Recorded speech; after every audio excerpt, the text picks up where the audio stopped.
journal sur votre chaîne. Mesdames et messieurs, vous faites bien de nous choisir pour vous informer sur New Télévision. Votre journal s'ouvre par cette nouvelle à la présidence en tournée dans l'espace Grand Kasaï. Et depuis le 24 décembre 2021, le chef de l'État, Félix Antoine Tshisekedi Tshilombo, s'est rendu ce lundi 3 janvier 2022 à Tshikapa, chef-lieu du Kasaï. Une foule immense a accueilli Félix Tshisekedi depuis l'aéroport national de Tshikapa jusqu'à son lieu de meeting. Et bien avant, le président de la République, Félix Antoine Tshisekedi Tshilombo, a visité le barrage de Katende. On est à Kananga. Sur place, il a fait un constat amer sur le travail fait depuis 2 mois par rapport, bien évidemment, à ce barrage après le décaissement de fonds en faveur de ces projets. Suivez ce reportage que nous propose la presse présidentielle.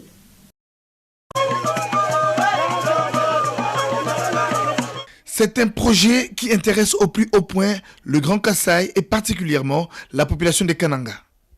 Le barrage hydroélectrique de Katende sur la rivière Lulua, à une centaine de kilomètres de Kananga, devrait améliorer sensiblement la desserte en eau et électricité dans cette partie du pays.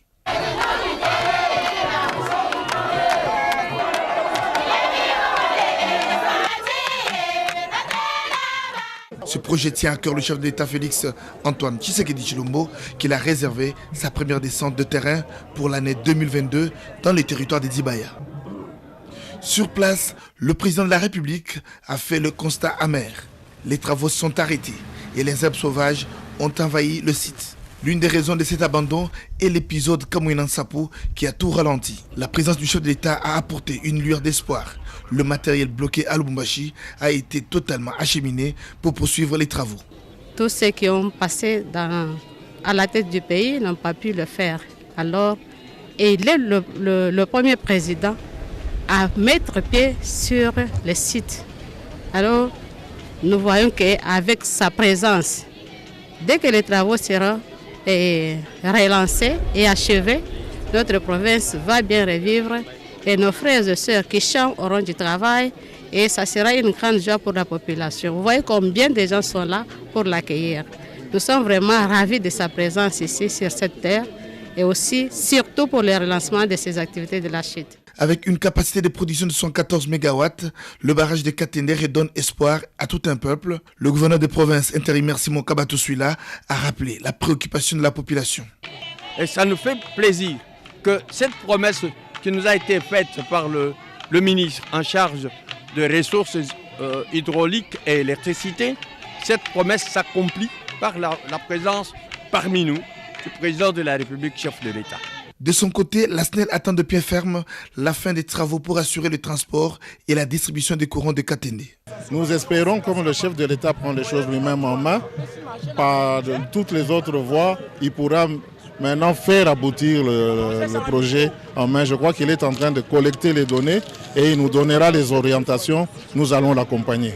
Aux chefs traditionnels et autres personnalités présentes, le chef de l'État a dit toute sa détermination de poursuivre ce projet jusqu'à terme.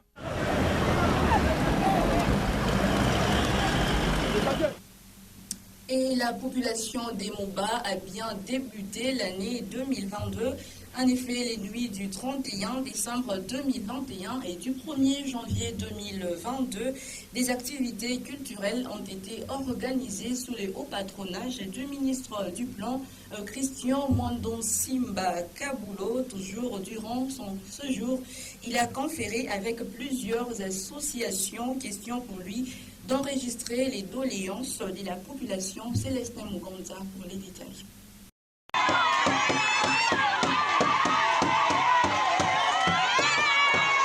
La journée du 31 décembre 2021, dernier jour de l'année, le ministre d'État Christian Mwandonsimba Kabulo l'a totalement consacré à la population de Moba.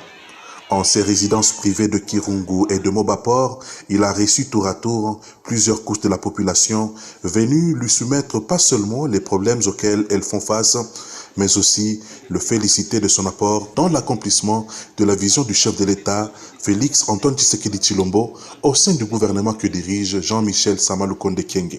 Les aveugles, Handicapés, les Rastas, la Fédération des entreprises du Congo, la société civile, les personnes du troisième âge, les confessions religieuses et autres associations ont eu l'oreille attentive du ministre d'État et ministre du Plan Christian Mwando Simba Kabulo.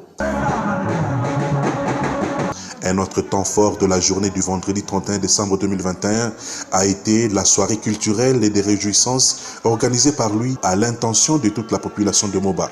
À l'occasion, plusieurs groupes musicaux ont étalé leur talent et livré un spectacle riche en couleurs jusqu'à minuit, l'heure à laquelle les Mobatraciens ont célébré la nouvelle année 2022 avec leur leader incontesté, Christian Mwando Simba Kabulo.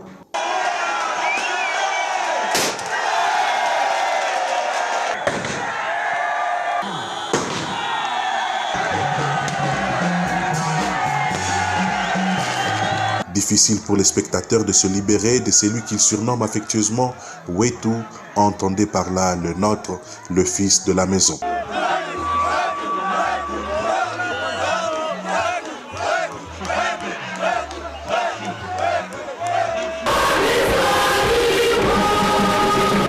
Le dimanche 2 janvier 2022, en la solennité de l'Épiphanie, le ministre d'État Christian Mwando Simba Kabulo a participé à une célébration eucharistique en la cathédrale Saint-Joseph de Kirungu. En fervent chrétien catholique, il a présenté devant l'autel du Seigneur des offrandes composées de plusieurs biens. À la population de Moba, Christian Mwando Simba Kabulo a adressé un message de paix et d'espoir.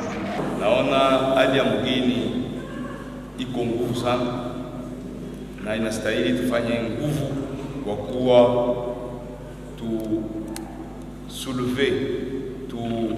tuendeleshe population yetu kumbele na tutengeneze mgini yetu. Ndio kazi ilikuwa na mnene.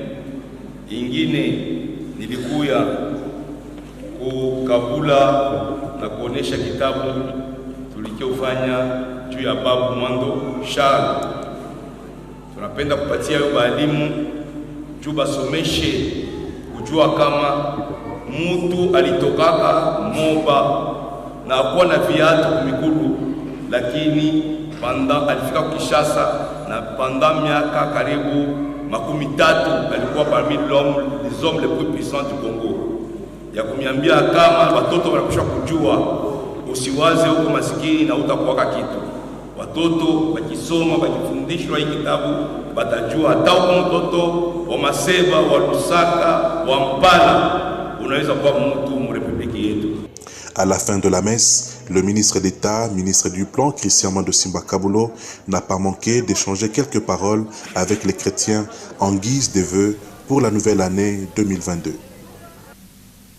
Et au chapitre des festivités de fin d'année, après la ville de Lubumbashi, c'est la cité minière et frontalière de Kipushi qui a bénéficié du don de l'honorable Moïse Katumbi Tchapwe. Toutes les personnes vivant avec handicap de cette cité frontalière ont reçu chacun un sac de farine et de quoi passer ce moment ambiant pendant ces temps particuliers de fin d'année. C'est donc signé Moïse Katumbi Tchapwe a vraiment surpris toutes ces personnes qui à leur chamba étaient sur place.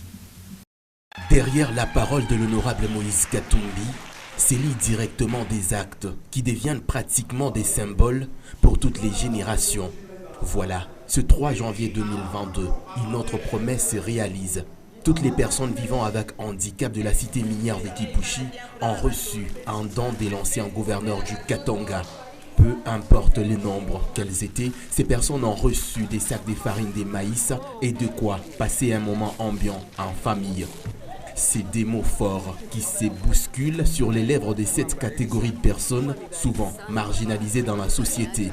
Les personnes vivant avec handicap dans les territoires de Kipushi sont tellement honorées par le chairman Moïse Katumbi Tchapwe. Parce que d'une manière spontanée, il a pensé à nous pour nous donner quelque chose à manger pendant ces grandes fêtes. Que le Seigneur puisse le bénir et lui donner encore beaucoup de force.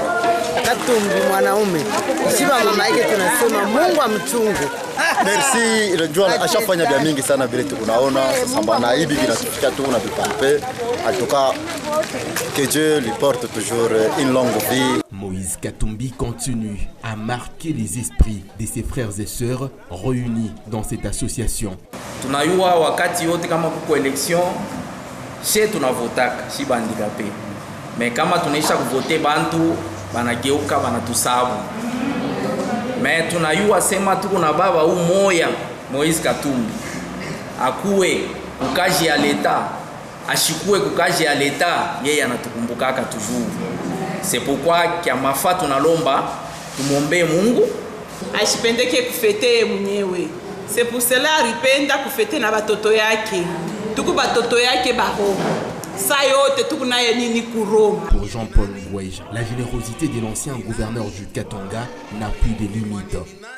En tout cas, il n'y a pas un mot qui dépasse merci. Un tout grand merci à lui et à toute sa famille, et surtout pour sa générosité. À l'hospice des vieillards de la paroisse Saint-Charles-Luanga de Kipushi, l'abbé Maurice a trouvé les mots juste pour remercier Moïse Katumbi au nom des vieillards. Nous remercions l'honorable Moïse pour ce geste et ça montre la charité. Parce que donner la nourriture aux personnes de troisième âge, ça témoigne que nous sommes chrétiens et nous nous aimons les uns les autres. Et que Dieu le bénisse dans ses multiples responsabilités et qu'il l'accompagne durant cette année qui vient de commencer. Après Lubumbashi et Kipushi, c'est Kasumbalesa qui est visé pour le même don signé Moïse Katumbi.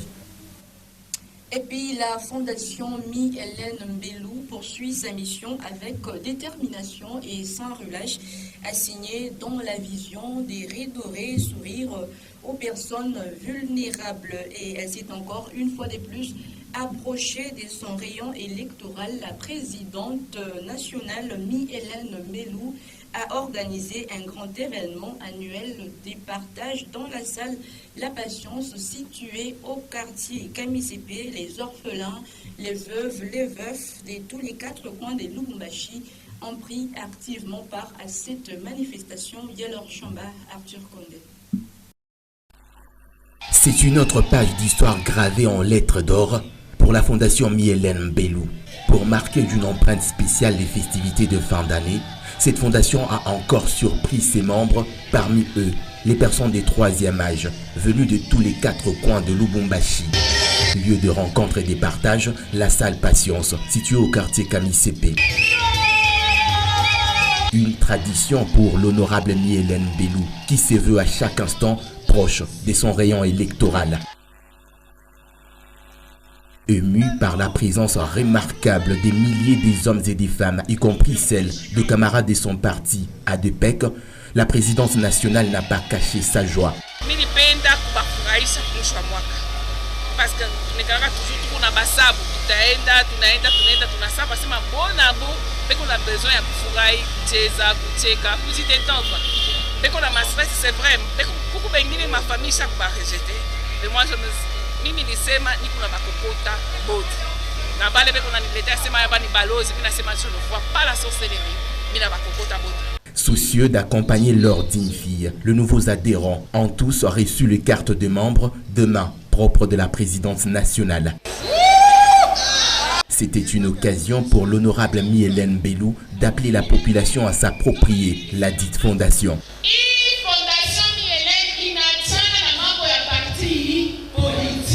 Un moment rempli d'émotions, c'est pratiquement le même sentiment qui a caractérisé ces personnes de troisième âge qui ont laissé parler leur cœur. Mama moja alimsaidia sana katika kutoeka depuis longtemps. Yeye ananistenir, ananipatiaka chakula yote. D'ailleurs tout le monde est témoin à partir d'aujourd'hui.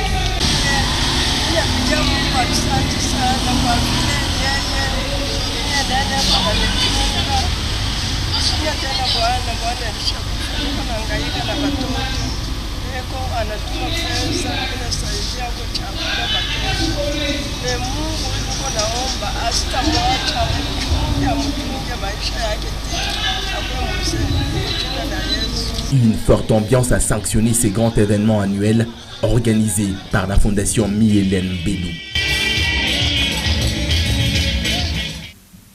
Et vous le savez, c'est depuis 2019 que les complexes scolaires Bellevue-Lubumbashi fait inscrire ses anciens élèves à l'université Bellevue College de Washington. Aujourd'hui, ils sont 65 candidats régulièrement enregistrés au pays des l'Oncle Sam. Le dernier groupe est parti, c'était le lundi 27 décembre 2021. Pascal Mangala et Séverin Katambois pour les détails. La qualité de l'éducation préoccupe au plus haut point le complexe scolaire Bellevue-Lubumbashi et c'est la raison d'un échange permanent entre l'école, les élèves et leurs parents. La veille de voyage, par exemple, des 16 candidats pour l'année académique 2021-2022 aux États-Unis d'Amérique, Messieurs Emmanuel Mukendi, administrateur de l'école, a insisté sur l'image de marque de Bellevue que ces nouveaux ambassadeurs devraient défendre au pays de l'oncle Sam. Une approche visiblement bien assimilée par ces désormais étudiants de l'université Bellevue College de Washington. Aux États-Unis, il y a les meilleures universités au monde et je pense que choisir les États-Unis, c'est la meilleure décision. Mon projet personnel est d'étudier et ensuite rentrer au pays pour améliorer la situation et plusieurs autres problèmes. Je sais qu'aux États-Unis, je vais avoir des opportunités pour améliorer la situation en RDC et développer mon pays. 65, c'est le total des jeunes Congolais que le complexe scolaire Bellevue-Lubumbashi a fait déjà admettre à l'université Bellevue College de Washington. Un partenariat florissant entamé depuis 2019 par le promoteur de l'école, M. Joseph Tuité Maloba. Situé sur l'avenue Bundi au quartier Baudouin, le complexe scolaire Bellevue-Lubumbashi est une opportunité unique pour les jeunes Congolais.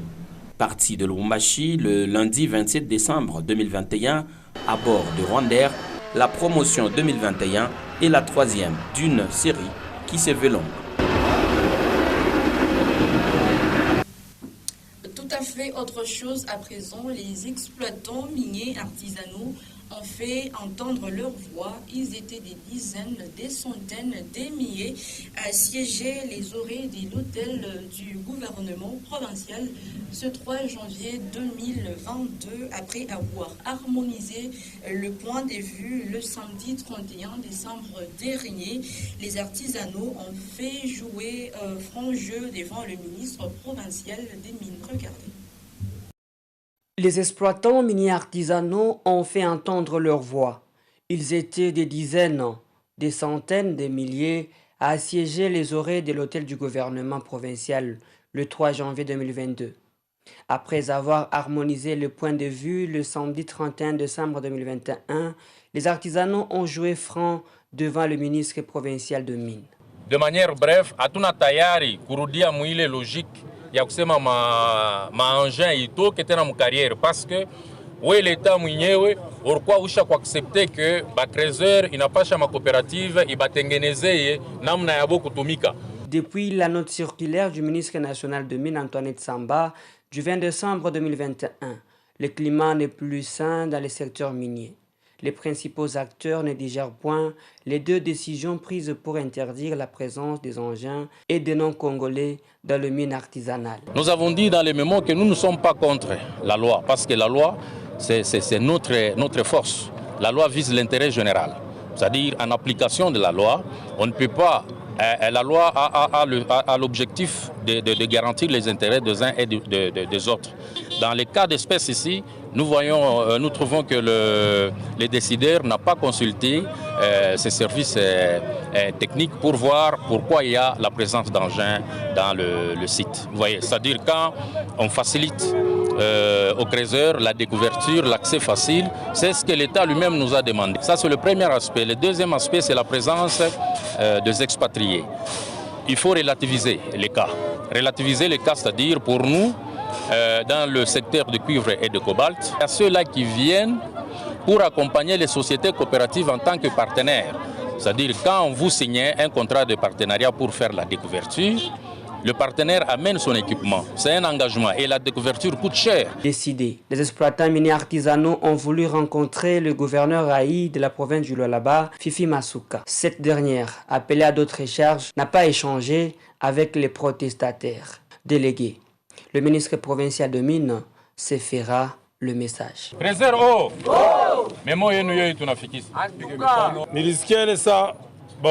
de la coopérative, comme il faut adresser comme ministre national des Mines, nimwite mama gouverneur ad interim nimuoneshe kama tunaweza kumipokelea. Haina vile. Tunaongea naye, ananiautorize ni bebe memo na vendredi atarecevoir ba president yenu, kisha tutamipatia réponse avant tupeleke ku Kinshasa kwa ule ku destiné. Si faut twende shibote kule tukasumbure naye tutenda. Haina vile. Les engins ont contribué sensiblement à la diminution de cas d'accidents dans les mines d'exploitation artisanale. Les galeries ont disparu et les exploitants miniers artisanaux ne comptent pas revenir aux anciennes pratiques qui ont plongé ces secteurs dans la désolation totale. 2 janvier 2014, 2 janvier 2022, cela fait exactement 8 ans que le colonel Mamadou Moustapha Ndala a été tué dans une embuscade tendue près de l'aéroport d'Ebeni dans la province du Nord Kivu. 8 ans après son décès, cet ancien officier des FARDC reste toujours dans la mémoire des Congolais. Regardez. Kidnappé hapa Mwiporei, c'est notre devoir kutafuta hao bandugu yetu bako wapi, kuba libérer des degrés et des forces. Libérer ses compatriotes des grés ou des forces, une des dernières phrases de Mamadou Ndala sur la terre des humains. Cet ancien officier des FARDC, réputé dans l'est du pays pour sa bravoure, avait été tragiquement assassiné le 2 janvier 2014 à Beni. Ce dernier venait de mener, quelques semaines plus tôt, une opération militaire qui avait libéré la ville de Goma d'une incursion du M23. 8 ans après, les Louchois gardent une pensée positive de lui. Paix à son âme. Ce que je retiens de Mamadou Ndala, c'est un esprit patriotique, un homme qui a aimé son pays, un homme qui s'est donné corps et âme pour défendre son pays. Mamadou Ndala, c'était un voyant militaire. Il était dans FARDC. J'ai connu Mamadou Ndala à Kipushi quand il était respectivement commandant à Kipushi. Et vous le savez bien, à Kipushi, il y avait cette pratique de faire passer le minerai vers la Zambie. Et pendant ce moment, Mamadou Ndala, à la tête de Kipushi comme étant commandant chargé de sécurité, il avait maîtrisé. Alors, s'il faut bien parler de Mamadou Ndala, c'était un voyant militaire intègre. Près d'une décennie écoulée, les Louchois, comme la majorité des populations de l'ex-province orientale et du Nord Kivu, recommandent aux autorités d'immortaliser ces voyants soldats par un monument, comme promis d'ailleurs en son temps par l'ancien gouverneur du Nord Kivu. Il a laissé la famille, il a laissé sa femme. Qu'est-ce que la République, aujourd'hui, compte faire pour Mamadou Ndala, au fait d'encourager certains d'autres voyants militaires? Baptiser un site ou un bataillon de son nom. Décédé pour l'intérêt général, Mamadou Ndala avait laissé une veuve et 3 orphelins. Ces derniers étaient inhumés au camp Kokolo de Kinshasa, et c'est à titre posthume qu'il a été élevé général des brigades. Et pour marquer leur 24e anniversaire, au fait de leur existence, les commandos des dieux ont organisé en date du 25 et 26 décembre 2021 des festins et d'expérimentation de la main des dieux. C'est la salle Bukavu de l'hôtel Pullman Caravia qui leur a servi de cadre des détails avec Lumière Moussaou. Ça se passe comme ça chaque année pour les camarades des dieux, cette équipe d'intercession et d'évangélisation qui, pour gagner les âmes, organise ce festin de 2 jours au Grand Hôtel Pullman Caravia sous le thème « La tunique sacerdotale et ses mystères ». Ici, la robe blanche du souverain sacrificateur qui est l'image de l'intimité entre celui-ci et son Dieu, la tunique bleue qui représente le divin et la grâce, l'éphod qui est ce tablier que portait le grand prêtre et sur lequel était posé le pectoral qui portait les 12 tribus d'Israël. Et tout ceci était expliqué dans le moindre détail par la visionnaire de ce groupe, la prophétesse Andigra Krenel Nawej. L'éphod, la tunique et la robe blanche, toutes ces 3 choses ont été faites en lin. Le lin, c'est un tissu qui coûte cher. Le lin représente la richesse. La couleur blanche représente la justice des saints. On ne peut pas être sacrificateur en amenant autre chose devant la présence de Dieu. L'autel ici ne peut pas fonctionner sans sacrifice. Chaque soir et chaque matin dans le temple, on offrait l'offrande à l'Éternel. Pas de sacrificateurs sans sacrifice. Les œuvres de puissance, la guérison des malades, la résurrection des morts, les délivrances ont été au menu de ce 24e anniversaire des camarades des dieux. La prière pour la République démocratique du Congo que dirige le Dieu d'Israël était l'un des moments forts et mystiques de ces assises.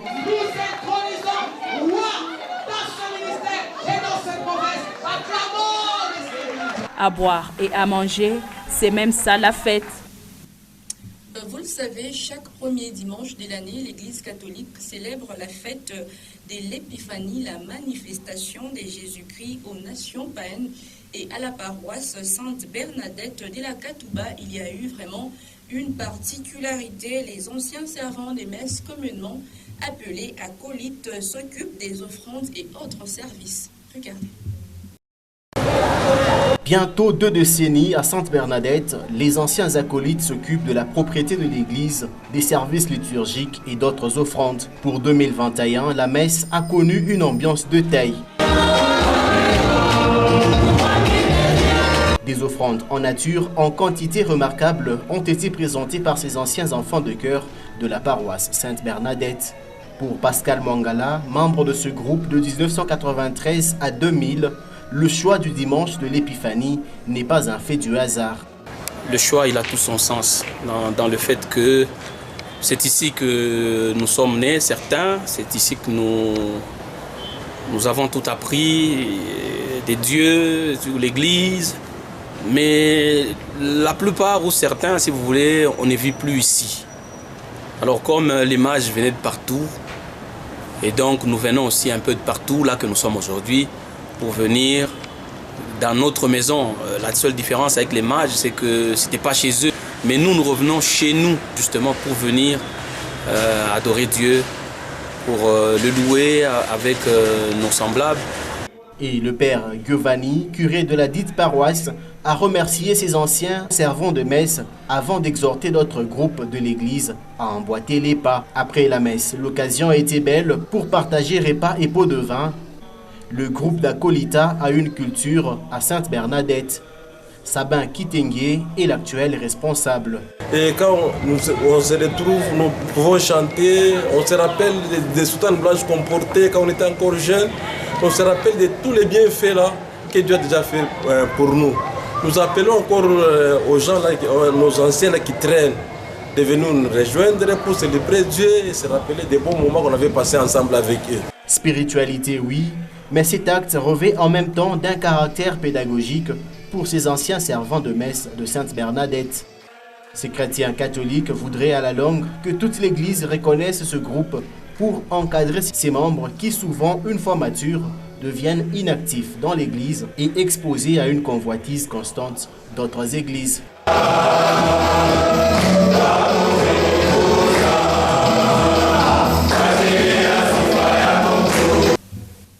En sport, vous l'aviez certainement suivi au sommaire de ce journal, et c'est à Fungourmé que l'Ego sera donné. La course cycliste du 4 janvier 2022 est bien confirmée.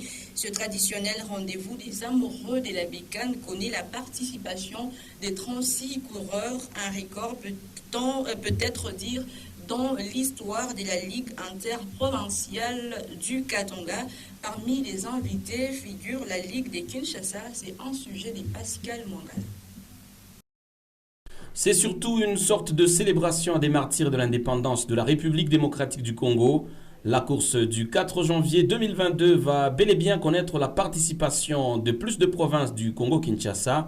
Le Grand Katanga, qui détient le titre avec Hussein Yanda, va tenter de rééditer l'exploit. Le Nord Kivu, qui est en pleine montée sur le plan sportif, est à prendre très au sérieux. L'invité de marque, c'est peut-être Kinshasa, Du côté logistique, tout serait au point à en croire MacArthur Kikouni, secrétaire exécutif de la Ligue interprovinciale de cyclisme du Katanga. Toutes les dispositions ont été prises et dans tous les compartiments, rien ne manque.